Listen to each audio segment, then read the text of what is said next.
Good morning students. Fourth standardல fourth lesson பார்க்க போறோம். அதுக்கு பேர்ல நன்னெறின்னு கொடுத்திருக்காங்க இல்லையா? புக்ல பேஜ் நம்பர் 21 எடுத்துக்கோங்க. 21ல மேல பாரு 4 போட்டு நன்னெறின்னு கொடுத்திருப்பாங்க. சரியா?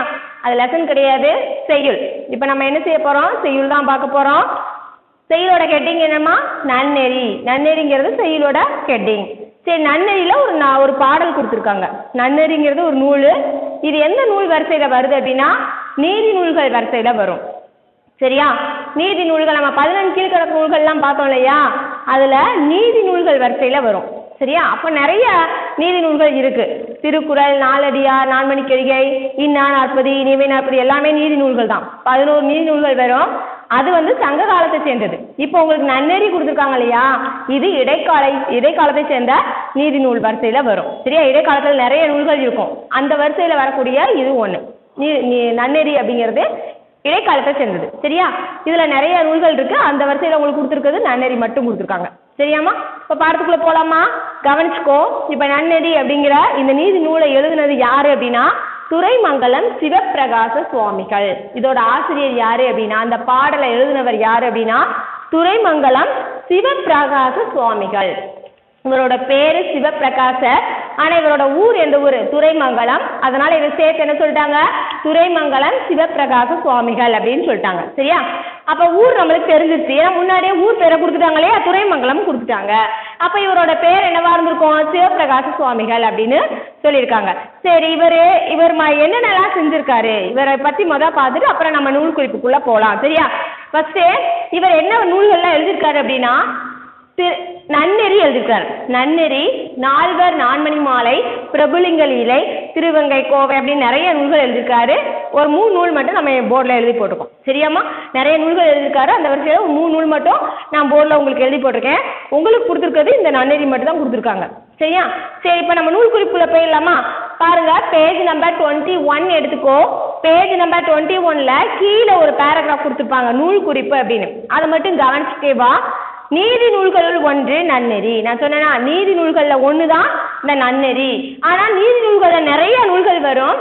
இது எந்த காலத்தை சேர்ந்தது அப்படின்னா இடைக்காலத்தை சேர்ந்த நூல். நீதி நூல்கள்ல நிறைய இருக்குமா?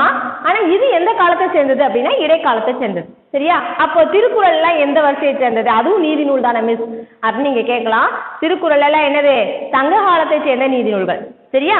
இப்ப இது இடைக்காலத்தை சேர்ந்தது. நெக்ஸ்ட் பாரு, இந்நூலை துரைமங்கலம் சிவப்பிரகாச சுவாமிகள் இயற்றினார். ஏற்கனவே நான் சொன்னேன், அந்த நூலை எழுதுனது யாரு? துரைமங்கலம் சிவப்பிரகாச சுவாமிகள். இவர் தான் இந்த நூலை என்ன செஞ்சிருக்காரு? எழுதியிருக்காரு. 40 நேரிசை வெண்பாக்கள் இந்நூலில் உள்ளன. அப்ப மொத்தம் இதுல எத்தனை பாடல்கள் இருக்கா? 40 பாடல்கள் இருக்கு.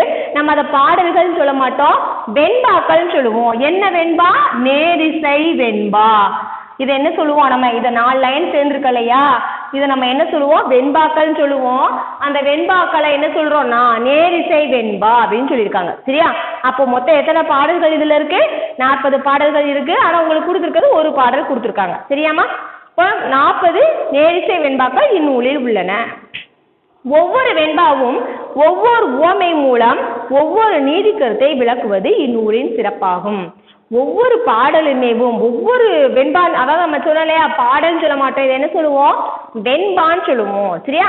ஒவ்வொரு வெண்பாவும் அதுக்குள்ள ஒவ்வொரு உவமையே சொல்லுது. உவமைன்னா என்னது? ஒரு பொருளையும் இன்னொரு பொருளையும் ஒப்பிட்டு கூறுவது. சரியா? இந்த பொருள் இதுதான் இப்படின்னு சொல்றோம் இல்லையா? அது மாதிரி இது அப்படின்னு சொல்றோம் இல்லையா? அந்த மாதிரி இருக்கு அப்படின்னு சொல்றோம் இல்லையா? அந்த மாதிரி அது போல இது போல அப்படின்னு சொல்றோம் இல்லையா? நிறைய ஓம உருபுகள் படிச்சோம் இல்லையா முன்னாடி? போல, புறைய, ஒப்ப, உரள, மான, கடுப்ப அப்படின்னு படிச்சோம் இல்லையா? அதெல்லாம் ஓம உருபுகள். அந்த வேர்டு இருந்தாதான் அது ஓமைன்னு சொல்லுவோம். அது மாதிரி இவங்க என்ன சொல்லியிருக்காங்க? இந்த பாடல்ல எது மாதிரி எது இருக்கு அப்படின்னு சொல்றதா என்ன சொல்லுவோம்? உவமை அப்படின்னு சொல்லுவோம். அப்போ ஒவ்வொரு உவமை மூலம் ஒவ்வொரு நீதி கருத்தை விளக்குவது. ஒவ்வொரு பாடல்களில் இருக்கக்கூடிய உவமைகளானது எதை விளக்குது அப்படியே? நீதி கருத்தை. சரியா? நீதி கருத்தை விளக்குவது. நீதினா என்னது? நீதிமன்றம்னு சொல்றாங்க இல்லையா? அவங்க கரெக்டா இதுதான் தீர்ப்பு அப்படின்னு சொல்றாங்க இல்லையா? அந்த மாதிரி ஒவ்வொரு நீதி கருத்தையும் சொல்லுது. நம்ம எப்படி பால்ல இருந்து வெண்ணெய் எடுக்கிறோமோ அது மாதிரி நம்ம வாழ்க்கையில் நடக்கக்கூடிய நிறைய தவறுகளை இப்படி செய்யக்கூடாது, இது மாதிரி செய்யணும் அப்படிங்கிற ஒழுக்கமான கருத்துக்களை சொல்லக்கூடியதை என்ன சொல்லுவோம், நீதி நூல்கள் அப்படின்னு சொல்லுவோம். சரியா? அந்த மாதிரி நூல்கள் வரிசையில தான் இப்போ நம்ம என்ன பார்த்துக்கிட்டு இருக்கோம், நன்னெறி பார்த்துக்கிட்டு இருக்கோம். இதில் உள்ள பாடல்கள் ஒவ்வொரு பாடல்களில் இருக்கக்கூடிய உவமை எதை சொல்லுது அப்படின்னா ஒவ்வொரு நீதி கருத்தையும் நம்மளுக்கு விளக்குது. சரியா? அதான் இங்கே கொடுத்துருக்காங்க. ஒவ்வொரு உவமை மூலம் ஒவ்வொரு நீதி கருத்தை விளக்குவது இந்நூலின் சிறப்பாகும். இந்த நூலோட சிறப்பே என்ன அப்படின்னா நீதி கருத்தை நம்மளுக்கு எடுத்து சொல்லுது. சரியா? நூல் குறிப்பு புரிஞ்சுச்சா? இன்னொரு டைம் ரீட் பண்றேன், கவனிச்சுக்கோ. நீதி நூல்களுள் ஒன்று நன்னெறி. இந்நூலை துரைமங்கலம் சிவப்பிரகாச சுவாமிகள் இயற்றினார். 40 நேரிசை வெண்பாக்கள் இந்நூலில் உள்ளன. ஒவ்வொரு வெண்பாவும் ஒவ்வொரு உவமை மூலம் ஒவ்வொரு நீதி கருத்தை விளக்குவது இந்நூலின் சிறப்பாகும். சரியா? அப்ப இந்த நூலை பத்தி நம்ம தெரிஞ்சுக்கிட்டோம். இதுக்கு அடுத்து நம்ம என்ன செய்ய போறோம், இந்த பாடல் என்ன பாடல் கொடுத்துருக்காங்க, இதுக்கு என்ன பொருள், ஏன் இதை நம்ம நீதி கருத்துல இதுல என்ன நீதி கருத்து சொல்லியிருக்காங்க அப்படிங்கிறத என்ன செய்ய போறோம், நம்ம பார்க்க போறோம். இப்ப பாடலை பார்க்கலாமா? பாடலை பார்த்துட்டு அப்புறம் என்ன செய்யலாம், பொருளை பார்க்கலாம். கவனி. இன்சொலால் அன்றி இருநீர் வியனுலகம் வன்சொலால் என்றும் மகிழாதே பொன்சை அதிர்வளையாய் பொங்காது அழல் கதிரால் தன்னன் கதிர் வரவால் பொங்கும் கடல். இன்சொலால் அன்றி இருநீர் வியனுலகம் வன்சொலால் என்றும் மகிழாதே பொன்சை அதிர்வளையாய் பொங்காது அழல் கதிரால் தன்னன் கதிர் வரவால் பொங்கும் கடல். என்ன சொல்லியிருக்காங்க அப்படின்னா கடலானது என்ன செய்யும் அப்படின்னா சூரியனோட வெப்பம் இருக்கு இல்லையா, அந்த வெப்பத்தால என்ன செய்யாதான் கடல் பொங்காது. குளிர்ச்சி பொருந்திய நிலா குளிர்ச்சியானது, அதை பார்த்துதான் இந்த கடலானது என்ன செய்யுமா, பொங்குமா. சரியா? அப்போ பொன்சை அதிர்வளையாய் பொங்காது அழல் கதிரால் தன்னன் கதிர் வரவால் பொங்கும் கடல் சொல்லியிருக்காங்களா? அப்போ குளிர்ச்சி பொருந்திய அந்த நிலாவின் ஒளியாலதான் என்ன செய்யுது, கடலானது பொங்குது. அது மாதிரி நான் இனிமையான சொற்கள் பேசினாதான் மக்கள் என்ன செய்வாங்க, கேட்பாங்க. கொடுமையான சொற்கள் பேசினா யாரும் கேட்பாங்களா? கேட்க மாட்டாங்க. நீ உன்கிட்ட எவ்வளவு காசு பணம் இருந்தாலும் நீ அதை கொடுத்துட்டு அவங்கள நிறைய திட்டிக்கிட்டே இருக்க, நான் உன்கிட்ட யாரும் இருப்பாங்களா? இருக்க மாட்டாங்க. சரியா? யார் அன்பா பேசுறாங்களோ அன்பா பாத்துக்கிறாங்களோ அவங்க கிட்டதான் என்ன செய்யும், கூட்டமானது சேரும். சரியா? இப்ப நம்ம சின்ன குழந்தைங்களே வச்சுக்கோங்க, நல்லா அன்பா பேசினா அந்த குழந்தைங்க நம்ம கூட நல்லா ஈஸியா ஒட்டிக்கும். சரியா? இதே நீ கஷ்டப்படுத்தி அவங்கள ரொம்ப முகத்தை ஒரு மாதிரி வச்சு பேசி அதை எடுக்கக்கூடாது இதை எடுக்கக்கூடாது அங்கே போகக்கூடாதுன்னு சொல்லி 2-3 டைம் நீ சொன்ன அப்படின்னா அடுத்து என்ன செய்யாது, அந்த குழந்தை நம்ம கூட என்ன செய்யாது, சேராது. சரியா? இப்ப பாரு, இந்த பாடலுக்கு என்ன பொருள் அப்படிங்கிறத கீழே கொடுத்துருக்காங்க. அந்த பொருளை நம்ம முத பார்க்கலாம். பாரு, சொல் பொருள் ஒன்று கொடுத்துருக்காங்களா, அதை ஒரு நிமிஷம் கவனிச்சுக்கோ. இன்சொல் அப்படின்னா இனிமையான சொல். இன்சொல்னா என்னது, இனிமையான சொல். இருநீர் வியன் உலகம். இருநீர் வியன் உலகம்னா என்ன அர்த்தம், கடலால் சூழப்பட்ட உலகம் அப்படிங்கிறத இருநீர் வியன் உலகம் அப்படின்னு சொல்லியிருக்காங்க. இந்த பரந்த உலகமானது எதால சூழப்பட்டிருக்கு, கடலால. நீங்க சோசியல படிச்சிருப்பீங்க இல்லையா, கடலாலையும் நிலத்தாலையும் சூழப்பட்டது என்னதுன்னு படிச்சீங்க, நல்லா யோசிச்சு பாரு. அந்த மாதிரிதான் இந்த என்ன செய்யுது, இந்த வியன் உலகமானது என்னதான், அது கடலால சூழப்பட்டிருக்கு. வன் சொல் அப்படின்னா கடுமையான சொல். வன் சொல்னா என்ன அர்த்தம், கடுமையான சொல், கோபம் நிறைந்த சொற்கள் வன் சொல். நீ கோபத்துல என்ன வார்த்தை பேசுற அது எல்லாமே என்ன சொல்தான், வன் சொல். அதிர்வளை அப்படின்னா ஒலிக்கின்ற வளைகள். ஒலிக்கின்ற, நம்ம கையில வளையல் நிறைய போட்டு இப்படி இப்படி ஆட்டணும்னா சவுண்ட் வரும் இல்லையா, அதான் அதிர்வளை. அழல் கதிர், கதிரவனின் வெப்ப கதிர்கள். அழல் கதிர்னானது கதிரவனுடைய வெப்ப கதிர்கள். தன்னென் கதிர் அப்படின்னா அர்த்தம், குளிர்ச்சி பொருந்திய நிலவின் ஒளி. சரியா? இது எல்லாம் கொடுத்துட்டு இதுக்கப்புறம் என்ன செஞ்சிருக்காங்க, பாடலோட பொருள் கொடுத்துருக்காங்க. அதை கவனிச்சுக்கோ. பொன்னாலான ஒளிக்கும் வளையல்களை அணிந்த பெண்ணே. யாரை கூப்பிடுறாங்க, நம்மள மாதிரி பெண்களை சொல்றாங்க. சரியா? பெண்கள் தான் என்ன செஞ்சிருப்பாங்க, நிறைய நகைலாம் போட்டிருப்பாங்க இல்லையா, அவங்கள தான் சொல்றாங்க. பொன்னாலான ஒளிக்கும் வளையல்களை அணிந்த பெண்ணே. கை நிறைய வளையல் போட்டு நம்ம தான் என்ன செய்வோம், நிறைய வளையல், இது நல்லா இருக்கா, அந்த வளையல் நல்லா இருக்கா, அந்த ட்ரெஸ் நல்லா இருக்கா அப்படின்னு நம்ம என்ன செய்வோம், பார்த்துட்டே இருப்போம் இல்லையா. நம்மளை வச்சுதான் என்ன சொல்றாங்க, இதை நீதி கருத்தை நம்மளுக்கு சொல்றாங்க. பொன்னாலான ஒளிக்கும் வளையல்களை அணிந்த பெண்ணே, கடலானது கதிரவனின் வெப்பத்தை கண்டு பொங்காது. கடலானது என்ன செய்யாது, கதிரவனோட அந்த வெப்பத்தை பார்த்து என்ன செஞ்சாது, கடல் பொங்காது. குளிர்ச்சி பொருந்திய நிலவின் ஒளி கண்டுதான் பொங்கும். குளிர்ச்சியான அந்த நிலாவோட ஒளியினாலதான் என்ன செய்யுது, இந்த கடலானது பொங்குது. அதுபோல கடலால் சூழப்பட்ட பெரிய உலகில் வாழும் மக்கள், இந்த பெரிய உலகத்துல வாழக்கூடிய மக்கள் என்ன செய்யறாங்க அப்படின்னா, இன்சொற்களை கேட்டு மகிழ்வார்களே அன்றி வன் சொற்களை கேட்டு மகிழ மாட்டார்கள். என்ன செய்வாங்க, இன்சொற்களை வச்சுதான் அவங்க என்ன செய்வாங்க, மகிழ்ச்சி அடைவாங்க. வன் சொற்களை வச்சு அவங்க என்ன செய்ய மாட்டாங்க, மகிழ்ச்சி அடைய மாட்டாங்க அப்படின்னு சொல்றாங்க. சரியா? இன்சொற்களை கேட்டு மகிழ்வார்களே அன்றி வன் சொற்களை கேட்டு மகிழ மாட்டார்கள் என்பதை புரிந்து செயல்படுக. இப்படியெல்லாம் நினைச்சு நீங்க என்ன செய்யணும், நல்லா புரிஞ்சு நம்ம நடந்துக்கணும் அப்படின்னு நம்மளுக்கு ஒரு நீதி கருத்தை சொல்றாங்க. புரியுதாமா? நல்ல வளையல்களை அணிந்த பெண்ணே, பொன்னாலான ஒளிக்கும் வளையல்களை அணிந்த பெண்ணே, கடலானது கதிரவனின் வெப்பத்தை கண்டு பொங்காது. கடலானது என்ன செய்யாது, கதிரவனோட வெப்பத்தை கண்டு என்ன செய்யாது, பொங்காது. குளிர்ச்சி பொருந்திய நிலவின் ஒளி கண்டுதான் பொங்கும். குளிர்ச்சியான நிலவோட ஒளியை கண்டுதான் என்ன செய்யறது, பொங்குது.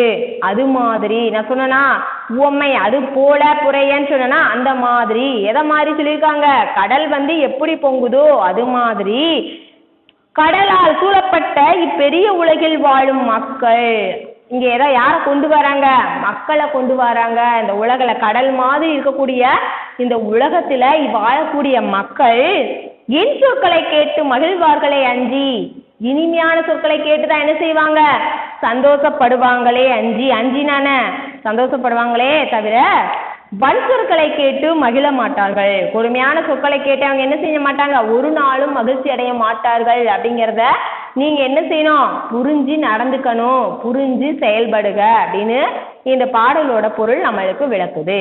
சரியா? பாடலை இன்னொரு டைம் கவனிச்சுக்கோ. பொருளை நான் ஏற்கனவே ரீட் பண்ணிட்டேன், நீ ஒரு டைம் என்ன செஞ்சுக்கோ, தெளிவா கவனிச்சுக்கோ. சரியா?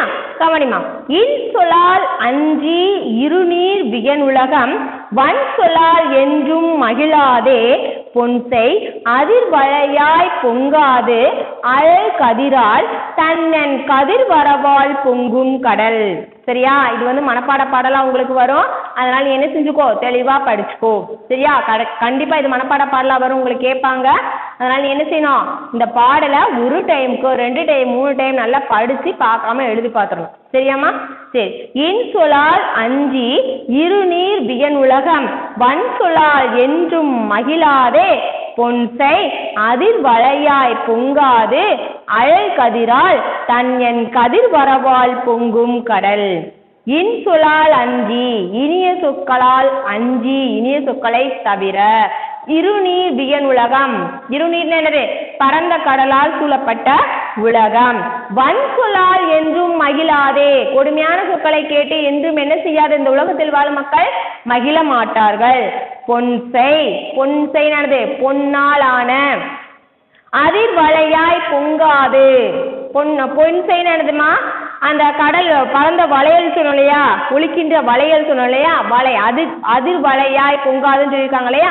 அப்ப அந்த அதிர்வளை அப்படிங்கிறது என்னது, கையில் அலையக்கூடிய அந்த அணிகலன், கையில் அணியக்கூடிய அந்த அணிகலன் தான் வளையல். சரியா?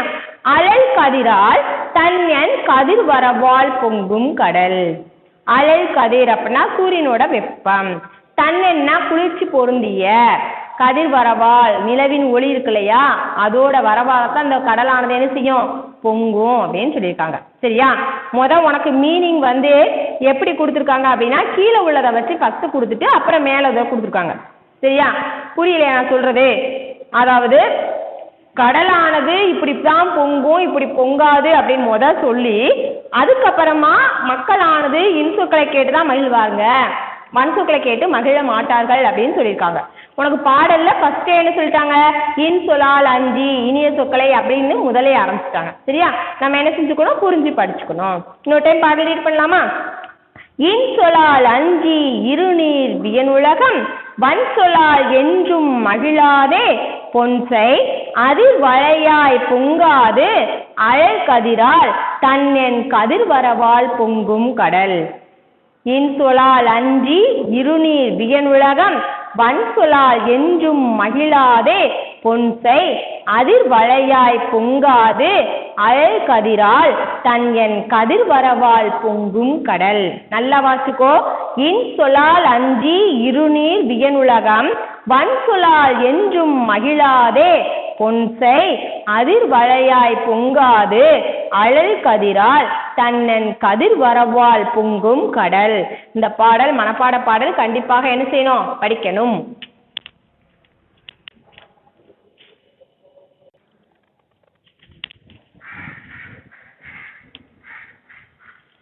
இப்போ நம்ம பாடல் பார்த்துட்டோம் இல்லையாடா? சிவபிரகாச சுவாமிகளை பற்றி பார்த்தோம். அவரை எந்த ஊரை சேர்ந்தவர் அப்படிலாம் பார்த்தோம் இல்லையா? சரி, இப்போ நிறைய நூல்கள் அவரே எழுதியிருக்காரு. அவங்க அப்பா பேர் குமாரசாமி தேசிகன்னு சொல்லுவாங்க. சரியா? அதெல்லாம் நான் உங்களுக்கு சொல்லலை. சரியா? அதெல்லாம் உங்களுக்கு பெரிய கிளாஸில் படிப்பீங்க. இப்போதைக்கு இது உங்களுக்கு இவ்வளோ படித்தா போதும், இவ்வளோ தெரிஞ்சுக்கிட்டா போதும். சரியா? பெரிய கிளாஸ் போகும்போது உங்கள் அப்பா யார், அவங்க என்னென்ன நூல்லாம் எழுதுனாங்க, ஏன் அவங்க சொந்த ஊர்லேருந்து இப்படி வேறு பிளேஸ்க்கு வந்தாங்க, அது எல்லா டீட்டெயில்ஸும் பெரிய கிளாஸில் படிப்பீங்க. இப்போதைக்கு உங்களுக்கு கம்மியாக தான் கொடுத்துருக்காங்க, அதை படித்தாலே போதும். சரியா? ஆசிரியர் குறிப்பு கேட்டால் நீ அதை எழுதலாம், அப்படி இல்லைன்னா வேண்டாம். சரியாடா? சரி, இப்போ நம்ம என்ன பண்ணலாம் அப்படின்னா புக் எக்ஸசைஸ் பார்க்க போகிறோம். சரியா? பாடலாம் நல்லா தெளிவாக படிச்சுக்கோ. படித்து 2 டைமுக்கோ 3 டைமுக்கோ எழுதி பார்த்துரு. சரியாம்மா? சரி, நம்ம புக் எக்ஸசைஸ் போகலாமா? புக் எக்ஸசைஸ் பேஜ் நம்பர் 22 இருக்குது. பேஜ் நம்பர் 22 எடுத்துக்கோ. அதில் புக் இருக்குது பாரு. புக்கில் படிப்போம் சிந்திப்போம் எழுதுவோம் கொடுத்துருக்காங்களா? அதைத்தான் நம்ம என்ன செய்ய போகிறோம், இப்போ பார்க்க போகிறோம். நான் என்ன செஞ்சுருக்கேன், உனக்கு ஆன்சரை மட்டும் போர்டில் எழுதியிருக்கேன். இந்த ஆன்சரை நீ எடுத்து அந்த டேஷில் என்ன செஞ்சுக்கோ, ரைட் பண்ணிக்கோ. டேஷில் ஆப்ஷனோடு எழுதணும். சரியாம்மா? நீட்டாக எழுதிக்கோ பென்சிலை வச்சு. இப்போ நான் சொல்கிறத மட்டும் கவனிச்சுட்டு வா. இன்சொல். இன்சொல் அப்படிங்கிறத எப்படி நம்ம பிரித்து எழுதணும்?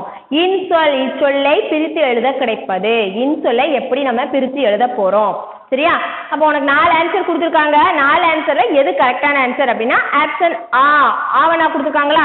அதில் இனிமை ப்ளஸ் சொல்லுன்னு இருக்கு, அதுதான் சரியான ஆன்சர். நான் உனக்கு ஆன்சரை மட்டும் தான் எழுதியிருக்கேன். அதை எடுத்து நீ என்ன செஞ்சுக்கோ, புக்கில் அந்த டேஷில் எழுதிக்கோ. ஃபர்ஸ்ட் ஒன்றுக்கு என்ன ஆன்சர்? ஆவணா இனிமை ப்ளஸ் சொல். இன்சொல்லை எப்படி பிரிக்கணும்? இனிமை ப்ளஸ் சொல். செகண்ட் ஒன் பாரு.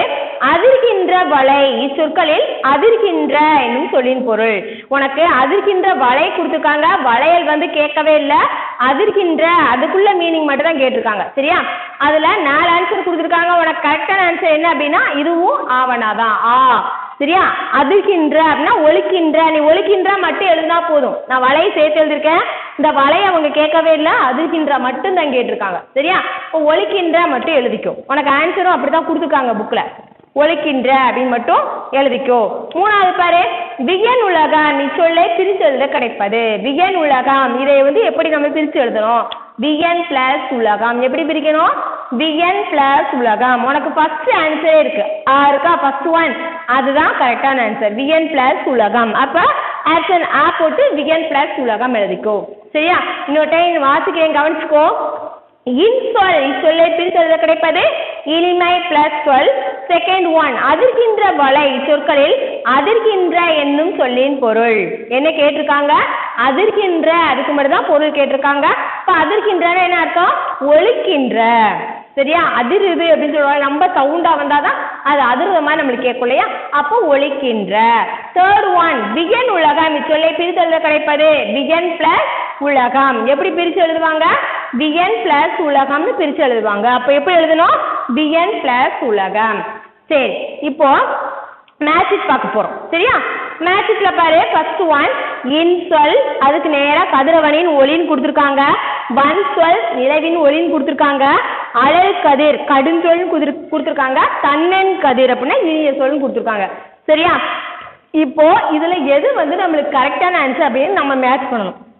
உனக்கு தெரியும் இல்லையா? பாடலை நல்லா கவனிச்சுன்னா இதுக்குள்ள ஆன்சர் உனக்கே தெரிஞ்சிருக்கும். சரியா? பார்க்கலாமா? இப்போ இன்சொல் அப்படின்னா என்ன அர்த்தம்? இனிமையான சொல், இனிய சொல்னு கொடுத்துருக்காங்களா? அப்ப இதுதான் நம்பர் 1. ரவுண்ட் பண்ணிக்கோ. அடுத்து வன் சொல். வன் சொல்னா கடுமையான சொல் சொல்லுவோம் இல்லையா? அப்ப கடுஞ்சொல்னு கொடுத்துருக்காங்களா? இந்த இடத்துல நம்பர் 2 போட்டு ரவுண்ட் பண்ணிக்கோ. நம்பர் 2 இங்க போட்டு ரவுண்ட் பண்ணிக்கோ. தேர்ட் ஒன் பாரு. அழல் கதிர். அழல். அழல்னா என்ன சொன்னேன்? கதிரவனோட வெப்பம் அப்படிதான் சொன்னேன். கதிர்னா ஒளின்னு அர்த்தம். இப்போ கதிரவனின் ஒளி அப்படிங்கிறத நம்பர் 3 போட்டுக்கோ. அடுத்து தன்னன் கதிர், தன்னன் என்னது குளிர்ச்சி பொருந்திய அப்படின்னு சொல்லுவோமா, அது எதோட ஒளி, நிலவோட ஒளி. அப்ப நம்ம என்ன செய்யணும், இதை நம்பர் 4 போட்டுக்கணும். சரியா? அப்ப இப்ப நம்ம கரெக்டா மேட்ச் பண்ணலாமா? இன்சொல் அப்படின்னா இனிய சொல், வன்சொல் அப்படின்னா கடுஞ்சொல், அழல் கதிர் அப்படின்னா கதிரவனின் ஒளி, தன்னன் கதிர் அப்படின்னா நிலவின் ஒளி. புரிஞ்சாமா? இன்சொல்னா இனிய சொல், வன்சொல்னா கடுஞ்சொல், அழல் கதிர் அப்படின்னா கதிரவனின் ஒளி, தன்னன் கதிர் அப்படின்னா நிலவின் ஒளி. மேட்ச் புரிஞ்சா? நெக்ஸ்ட் பேஜ் நம்பர் 23 எடுத்துக்கோங்க. பேஜ் நம்பர் 23ல இருக்க பாரு, குறிப்புகளை கொண்டு கட்டத்தை நிரப்புக. நாங்கள் குறிப்பு கொடுத்துருக்காங்க, அந்த க்ளூ வேர்ட்ஸ் சொல்லுவோம் இல்லையா, அதை நம்ம பார்த்துட்டு நம்ம கட்டத்தை என்ன செய்யணும், ஃபில்அப் பண்ணணும். ஒவ்வொரு கட்டத்துலையும் ஒவ்வொரு எழுத்து எழுதணும். சரியா? சரி, ஃபர்ஸ்ட் ஒன் கொடுத்துருக்காங்க பாரு, நமது தாய் நாட்டின் திருப்பெயர். நம்ம நாட்டோட பேர் என்னது? இந்தியா. என்ன பேரு? இந்தியா. அப்ப நம்ம ஒரு ஒரு ஒரு பாக்ஸ்ல என்ன செய்யணும், ஒரு லெட்டர் எழுதணும். இப்ப யா இந்தியா இப்படி எழுதணும். சரியா? அப்ப நமது தாய்நாட்டின் திருப்பெயர் என்னமா? இந்தியா. செகண்ட் ஒன் பாரு, அரசனின் வேறு பெயர். அரசனுக்கு நம்ம இன்னொரு வேற என்ன பேர் சொல்லுவோம்? மன்னன் சொல்லுவோமா? அப்ப அந்த மன்னன் என்ன செய்யணும், ஒவ்வொரு பாக்ஸ்லயும் ஒவ்வொரு லெட்டர் எழுதணும். மா இன் ந இன் அப்படி என்ன செய்யணும், ஒவ்வொரு பாக்ஸ்லயும் ஒவ்வொரு லெட்டர் எழுதணும். உடைமையை குறிக்கும் உடைமையை இப்படியும் சொல்லலாம். உடைமைன்னு சொல்லுவோம் இல்லையா, உடைமை, இவங்களோட உடைமை இதுதான், இவங்களோட எல்லாமே இதுதான் அப்படி சொல்லுவோம் இல்லையா. இப்ப என்ன சொல்லுவோம், உடைமைன்னா என்ன அர்த்தம்? சொத்து. இவங்களோட சொத்து இவ்வளவு மதிப்பு இருக்கு, இப்படி இருக்கு, இப்ப நிறைய வச்சிருக்காங்க சொத்து அப்படின்னு சொல்லுவோம் இல்லையா. அப்ப உடைமை அப்படின்னா என்ன அர்த்தம்? சொத்து. சொத்துங்கிறத ஒரு ஒரு பாக்ஸ்லயும் ஒரு ஒரு லெட்டர் எழுதணும். சோ இத்து 3 கட்டம் தான் கொடுத்துருக்காங்க உனக்கு. சரியா? அப்ப இப்படி பிரிச்சு நீ எழுதிக்கோ, சொத்து. அப்ப உடைமைக்கு இன்னொரு பேர் என்னது? சொத்து. ஃபோர்த் ஒன் பாரு, மனத்திற்கு பெயர் பெற்ற பூ இது. அந்த பூ இருந்தாலே ரொம்ப மணக்கும். நமக்கே தெரியலையா எந்த பூ அதிகமா மணக்கும்? மல்லிகை பூ. சரியா? மல்லிகை பூ ரொம்ப எங்க யார் வச்சிருந்தாலும் கரெக்டா கண்டுபிடிச்சிடலாம். அப்ப மனத்திற்கு பெயர் பெற்ற பூ இது என்னது? மல்லிகை. 4 பாக்ஸ் கொடுத்துருக்காங்களா?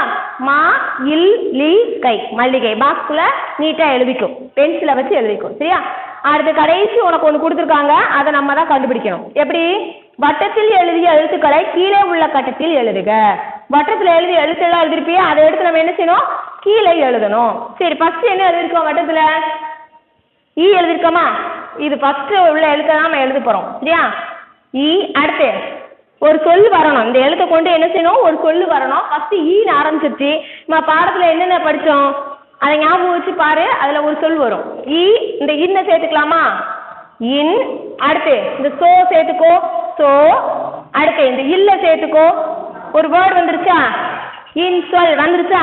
இ இன் சோ இல், இன் சொல் வந்துருச்சா?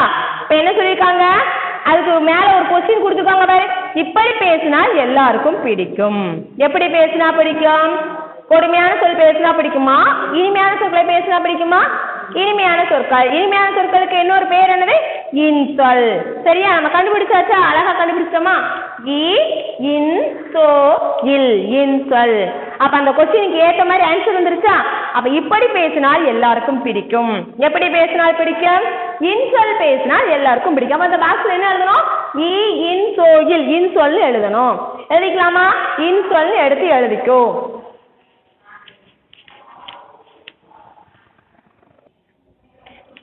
கவனி, இப்ப கீழே பாரு, பேஜ் நம்பர் 23ல கீழே இருக்கு, சிறு வட்டத்தில் உள்ள எழுத்தை முதலாக கொண்டு சொல் உருவாக்குக. சிறு வட்டம் அப்படின்னா எது? உனக்கு புக்கில் கொடுத்துருக்க ஒரு வட்டம் கொடுத்துருக்காங்களா? இந்த இருக்கா? இதான் சின்ன வட்டம்.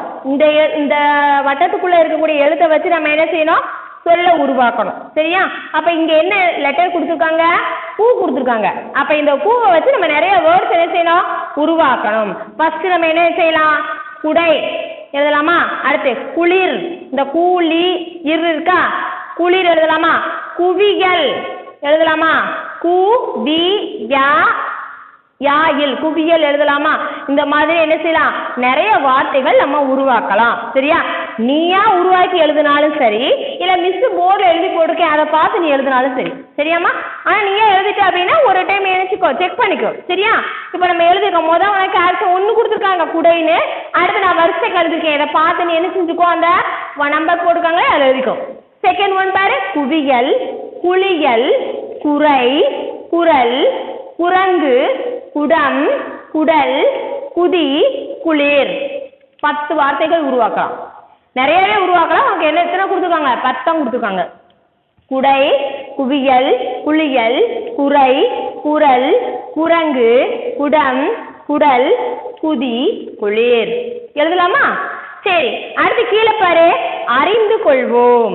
அறிந்து கொள்வோம்னு ஒன்று கொடுத்துருக்காங்களா? அதுல பாரு, திருக்குறள் ஒன்று கொடுத்துருக்காங்க. இனிய உளவாக இன்னாத கூறல் கனி இருப்ப காய் கவர்ந்தற்று. இந்த பாடலுக்கு ஈக்குவலா ஒரு பாடல் கொடுத்துருக்காங்க. எதுக்காக கொடுத்துருக்காங்க? நம்ம இப்ப நன்னெறி பாடல் பார்த்தோம் இல்லையா? இனிமையான சொற்களை பேசினாதான் மக்கள் விரும்புவாங்க. வன்மையான கொடுமையான சொற்கள் பேசினா யாரும் விரும்ப மாட்டாங்க. கடுமையான சொற்கள் பேசினா யாருமே மகிழ மாட்டார்கள் அப்படின்னு படிச்சோமா? அந்த பாடலுக்கு ஏற்ற மாதிரி தான் இங்கே திருக்குறள் உனக்கு கொடுத்துருக்காங்க. இனிய உளவாக இன்னாத கூறல் கனி இருப்ப காய் கவர்ந்தற்று. உன்கிட்ட பழம் நான் வச்சிருக்க, அந்த பழத்தை விட்டுட்டு காயை விரும்பி நீ சாப்பிடுவியா? சாப்பிடுவியா? சாப்பிட மாட்டேன். உனக்கு பழம் தான் ரொம்ப பிடிக்கும். ரெண்டுமே இருக்கு. ஒரு தட்டுல வச்சிருக்காங்க, ஒரு நல்ல பழுத்த பழம் வச்சிருக்காங்க, ஒரு பக்கம் காய் வச்சிருக்காங்க. நீ எதை எடுத்து சாப்பிடுவ? பழத்தை தானே எடுத்து சாப்பிடுவ. அது மாதிரி தான் உங்ககிட்ட ரெண்டுமே இருக்கு. இனிமையான சொற்களும் உங்ககிட்ட இருந்தா வருது, கொடுமையான சொற்களும் உங்ககிட்ட இருந்தா வருது. ஏன் நம்ம அந்த இனிமையான சொற்களை விட்டுட்டு ஏன் நம்ம கடுமையான சொற்களால மற்றவங்களை காயப்படுத்தணும்? சரியா? அப்ப நம்ம என்ன செய்யலாம்? இனிமையான சொற்களே பேசலாம். அப்படிங்கிறதுக்கு தான் இந்த திருக்குறள் உனக்கு கொடுத்துருக்காங்க. அதைத்தான் அறிந்து கொள்வோம் அப்படின்னு கொடுத்துருக்காங்க. சரியாமா? செயல் திட்டம் பார்த்துக்கோ. இனியவை கூறல் என்னும் திருக்குறள் அதிகாரத்தில் உள்ள குறட்பாக்களை எழுதி வருக. என்ன செய்யணும் அப்படின்னா, உனக்கு ப்ராஜெக்ட் கொடுத்துருக்காங்க. என்ன ப்ராஜெக்ட் அப்படின்னா, திருக்குறள் புக்கில் இனியவை கூறல் அப்படின்னு ஒரு அதிகாரமே இருக்கும். ஒரு அதிகாரத்துக்கு 10 பாடல்கள் இருக்கும், 10 திருக்குறள் இருக்கும். அந்த திருக்குறளை நீ என்ன செய்யணும்? எடுத்து அழகாக எழுதி ஒரு சார்ட் பேப்பர் எடுத்து நீட்டாக எழுதலாம். நம்பர் 1, 2, 3 போட்டு எழுதி அந்த இனியவை கூறல் என்னும் திருக்குறள் அதிகாரத்தில் குறட்பாக்கள், அது எத்தனை குறட்பாக்கள் இருக்கோ அதை அப்படியே நீ என்ன செய்யலாம்? எழுதிட்டு வரலாம். சரியா? எழுதிட்டு வந்துடலாமா? நம்ம இப்போ நோட் எடுத்துக்கலாமா? தமிழ் நோட் எடுத்துக்கோங்க. தமிழ் நோட் எடுத்து வினா விடை பாடல் 4ன்னு போட்டுக்கோ. இங்கே எழுதிட்டு 4 நன்னெறின்னு எழுதிக்கோ. இதுக்கு உனக்கு டிக்வேர்டு கிடையாது. சரியா? இது பாடல், அதனால டிக்வேர்டு கிடையாது. ஒன்லி 2 கொஸ்டின்ஸ் மட்டும். சரியா? அப்போ 2 கொஸ்டின் மட்டும் நீ எழுதிக்கலாம். பாடம் 4ன்னு போட்டுக்கோ, நன்னெறின்னு ஹெட்டிங் எழுதிக்கோ. இந்த 2 கொஸ்டின் நீ என்ன செய்ய போற? வினா விடைன்னு போட்டு எழுத போற. கொஸ்டின் பார்க்கலாமா? ஃபர்ஸ்ட் பாரு, உலகம் எப்படி மகிழும்? நன்னெறி பாடல் மூலம் உணர்த்துக. உலகமானது எப்படி சந்தோஷப்படும்? இந்த பாடல் மூலமா நீ சொல்லு அப்படின்னு சொல்லி உங்களுக்கு கொஸ்டின் கேட்டிருக்காங்க. சரியா? அப்ப இதுக்கு ஆன்சர் என்னது? இப்பெரிய உலகில் வாழும் லூ இது. சரியா?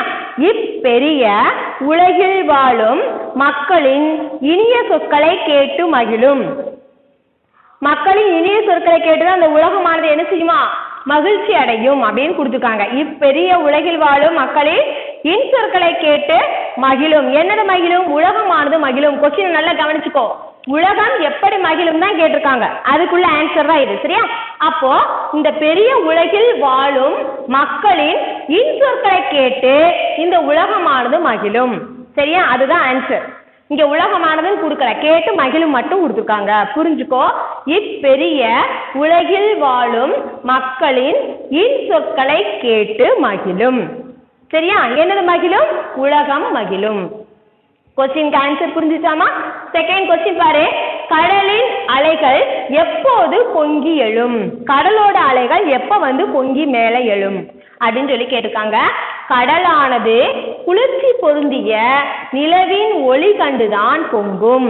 கடல் எப்படி பொங்கும் அப்படின்னா, குளிர்ச்சி பொருந்திய நிலவின் ஒளி கண்டுதான் பொங்கும். நிலவோட ஒளியை பார்த்தா அந்த கடல் என்ன செய்யலாம்? பொங்குது அப்படின்னு சொல்லியிருக்காங்க. சரியா? நம்ம பாடல்ல பார்த்தோம் இல்லையா? கதிரவனோட ஒளியை பார்த்து கடலானது பொங்காது, குளிர்ச்சி பொருந்திய நிலவின் ஒளி பார்த்து தான் என்ன செய்யும்? கடல் பொங்கும் பார்த்தோமா? அதைத்தான் ஆன்சரா கொடுத்துருக்காங்க. கடலானது குளிர்ச்சி பொருந்திய நிலவின் ஒளி கண்டுதான் பொங்கும். சரியா? இன்னொரு டைம் கொஸ்டின் பார்த்துக்கோ. உலகம் எப்படி மகிழும்? நன்னெறி பாடல் மூலம் உணர்த்துக. இப்பெரிய உலகில் வாழும் மக்களின் இன் சொற்களை கேட்டு மகிழும்.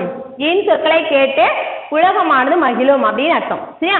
இப்பெரிய உலகில் வாழும் மக்களின் இன்சொற்களை கேட்டு மகிழும். செகண்ட் கொஸ்டின், கடலின் அலைகள் எப்போது பொங்கி எழும்? கடலானது குளிர்ச்சி பொருந்திய நிலவின் ஒளி கண்டுதான் பொங்கும். கடலானது குளிர்ச்சி பொருந்திய நிலவின் ஒளி கண்டுதான் பொங்கும். சரியா? இப்போ கொஸ்டின் ரெண்டு கொஸ்டின் தான், ஈஸியா நீ ஹெட்டிங் போட்டு அழகா எழுதிக்கும். சரியா?